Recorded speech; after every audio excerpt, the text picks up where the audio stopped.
And coming on the heels of all this, there is the question, if Patrick Brown didn't resign, could he still technically be the leader? And I'm joined now with John McTishan. He is a Tory warrior. He's been with the party for several decades, I'll say, and actually was part of the committee that came up with the PC Constitution. So you know these rules inside and out. Right. For the most part, they were rewritten back in the days when we were the third place party, back in '89. And they've tinkered over the years, but pretty much they're the same ever since then.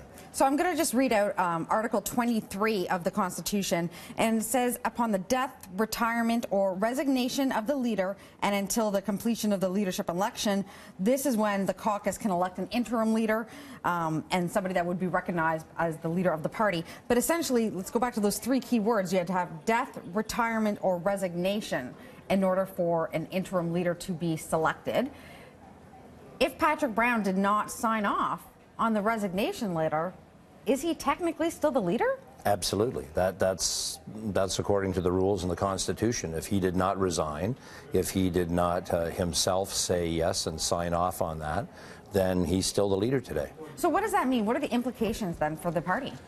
We are in uncharted waters. No one has ever been in this situation. No party has ever been in this situation. So I think there's the two things at work here. One is the incredible failure of his senior staff, who betrayed him and sent him out to face the media alone that night, while he was speaking, actually tweeted out that they had quit.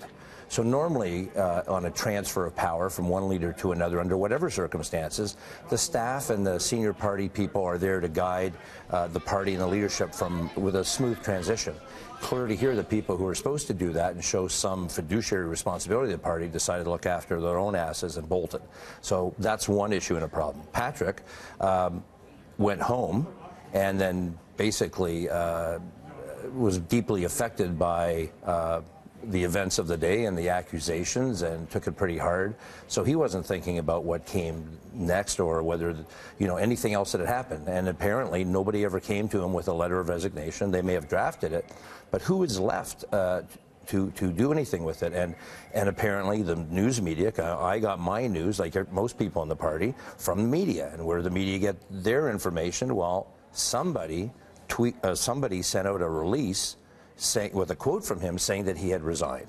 And clearly that's not true, didn't happen. So who is the person? Are they still on the payroll? Are they still collecting a check from Vic Fideli, who we all thought was our party leader, our interim party leader, up until this story broke? And it's massive confusion, great legal implications, and a real problem for everybody. So in a tweet to CityNews, Brown wrote that he really is focused on clearing his name and not the technicalities.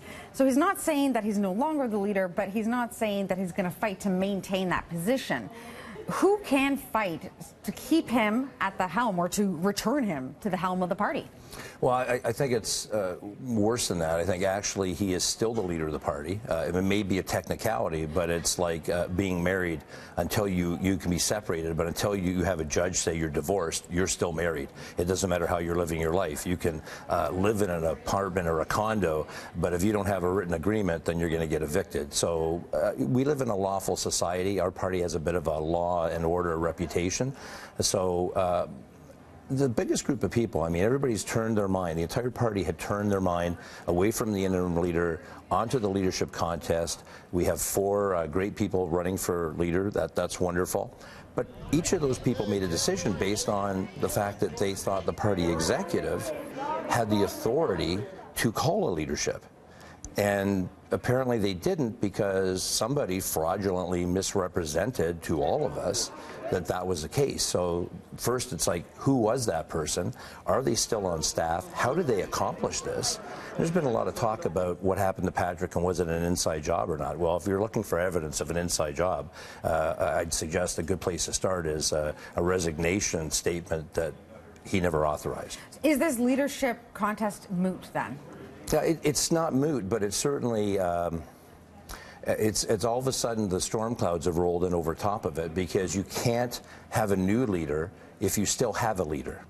So the party's got to come down and sit down and figure out what it's going to do moving forward, and that's the other kind of weird irony in all of this is that under our Constitution, and I haven't had to check the other parties, but there is no mechanism to remove a leader for any cause. So unless it's death, retirement, or resignation, the leader's the leader.